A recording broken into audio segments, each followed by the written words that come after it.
জুবিন গাৰ্গক লৈ ৰাজনীতি কৰিছে ৰাজ্যৰ মুখ্যমন্ত্ৰী ডক্টৰ হিমন্ত বিশ্ব শৰ্মাই।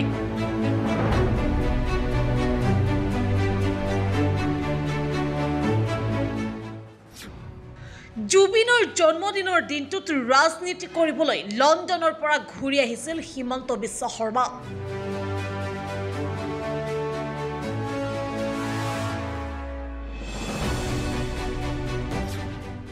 জুবিনৰ তদন্তৰ বিষয়টো তল পেলাবলৈ জুবিনৰ জন্মদিনটোত ৰক্তদান কৰিলে মুখ্যমন্ত্ৰীয়ে। ৰাইজৰ তেজ শুহি খোৱা বিজেপিয়ে ৰক্তদান কৰিব নোৱাৰে।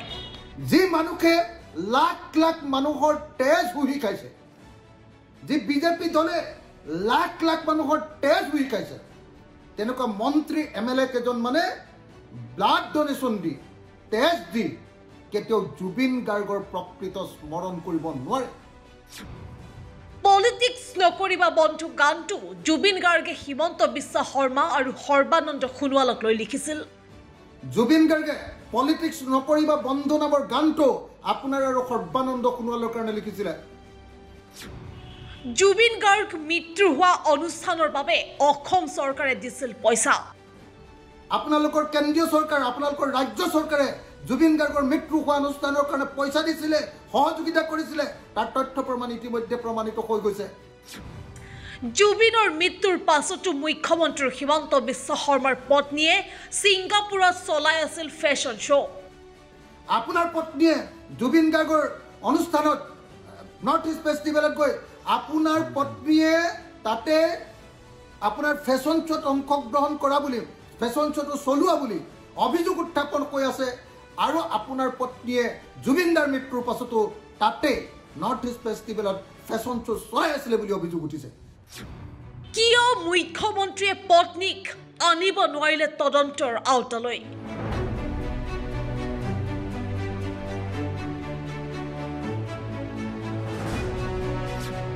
এনেদৰে এতিয়া মহাবিস্ফোৰণ ঘটাইছে অখিল গগৈয়ে।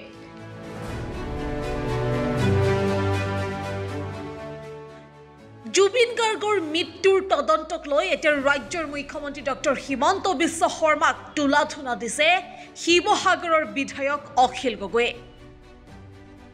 জুবিন গাৰ্গৰ জন্মদিনৰ দিনটোত ৰাজ্যৰ মুখ্যমন্ত্ৰী ডক্টৰ হিমন্ত বিশ্ব শৰ্মাই ৰক্তদান কৰিছিল। যিটো দিনত জুবিন গাৰ্গৰ মৃত্যুৰ তদন্ত সম্পৰ্কে সঁচা তথ্য অসমবাসীয়ে লাভ কৰিব লাগিছিল, সেই দিনটোত ন্যায়ৰ বিষয়টো তল পেলাবলৈ ব্লাড ডোনেশ্যনৰ নাটক কৰিলে হিমন্ত বিশ্ব শৰ্মাই। এই মন্তব্য অখিল গগৈ। তাৰোপৰি অখিল গগৈয়ে বহুকেইটা মন্তব্য কৰা দেখা গৈছে। জুবিন গাৰ্গৰ হত্যাকাৰীক আটাইতকৈ ৰক্ষণাবেক্ষণ দিয়া মানুহজনে হৈছে হিমন্ত বিশ্ব শৰ্মা। ইমানেই নহয়, অখিল গগৈ মন্তব্য কৰিছে যে জুবিন গাৰ্গৰ মৃত্যুত বিজেপি চৰকাৰৰ আটাইতকৈ বেছি দুখ আছে। নৰ্থ ইষ্ট ফেষ্টিভেল পাতিবৰ বাবে হিমন্ত বিশ্ব শৰ্মাৰ চৰকাৰে অৰ্থাৎ অসম চৰকাৰে দিছিল পইচা, আগবঢ়াইছিল সহযোগিতা। তাৰ প্ৰমাণ ইতিমধ্যে হৈ গৈছে বুলি মন্তব্য কৰা দেখা গৈছে অখিল গগৈ। ইমানেই নহয়, জুবিন গাৰ্গৰ মৃত্যুক লৈ ইটোৰ পাছত সিটো তুলাধুনা দিছে ৰাজ্যৰ মুখ্যমন্ত্ৰী ডক্টৰ হিমন্ত বিশ্ব শৰ্মাক শিৱসাগৰৰ বিধায়কগৰাকীয়ে। অখিল গগৈ মন্তব্য কৰিছে যে জুবিন গাৰ্গৰ মৃত্যুৰ পাছতো হিমন্ত বিশ্ব শৰ্মাৰ পত্নীয়ে নৰ্থ ইষ্ট ফেষ্টিভেলত ফেশ্বন শ্ব' চলাই আছিল। তাৰ পিছতো কিয় পত্নীক তদন্তৰ আওতালৈ আনিব পৰা নাই?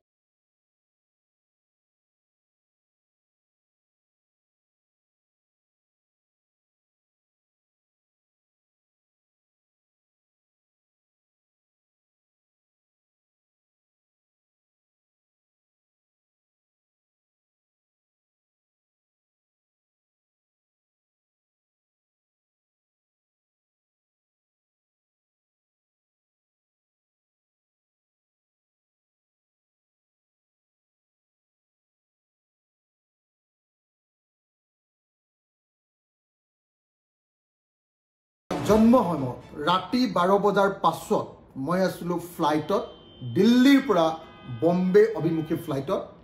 ৰাতি 2 বজাত মই আহি বম্বে পাইছোহি হোটেলত সোমাইছোঁ আৰু আপোনালোকে দেখিছে যে মই যেতিয়াই এয়াৰপোৰ্টত সুবিধা পাইছোঁ তেতিয়াই জুবিন গাৰ্গৰ প্ৰতি শ্ৰদ্ধাঞ্জলি জনাইছোঁ আপোনালোকে মোৰ ফেচবুক চাওক আপোনালোকে মোৰ টুইটাৰ চাওক আপোনালোকে সকলোতে দেখিবলৈ পাব যে ৰাতি 12টা বজাৰ পাছতে মই কেনেকৈ জুবিন গাৰ্গক জন্মদিনৰ শুভেচ্ছা জ্ঞাপন কৰিছোঁ জুবিন গাৰ্গ আমাৰ অন্তৰত আছে জুবিন গাৰ্গক লৈ আমি ৰাজনীতি নকৰোঁ জুবিন গাৰ্গক লৈ ৰাজনীতি কৰে হিমন্ত বিশ্ব শৰ্মাহঁতে হিমন্ত বিশ্ব শৰ্মাহঁতে ছিংগাপুৰৰ কি কয় আপোনাৰ লণ্ডনৰ পৰা ঘূৰি আহিছে জুবিন গাৰ্গক লৈ ৰাজনীতি কৰিবৰ কাৰণে কি ৰাজনীতি কৰিছে যি সময়ত আমি সকলোৱে ভাবি আছিলোঁ যে জন্মদিনৰ দিনা জুবিন গাৰ্গৰ মৃত্যু সম্পৰ্কে আমি সঁচা তথ্য লাভ কৰিম আমি যিদিনা ভাবি আছিলোঁ যে সেইদিনা জুবিন গাৰ্গৰ ন্যায়ৰ কাৰণে এটা মাইলৰ খুঁটি হ'ব সেইদিনা হিমন্ত বিশ্ব শৰ্মাই জুবিন গাৰ্গৰ মৃত্যুৰ প্ৰকৃত ৰহস্য উদ্ঘাটন নকৰি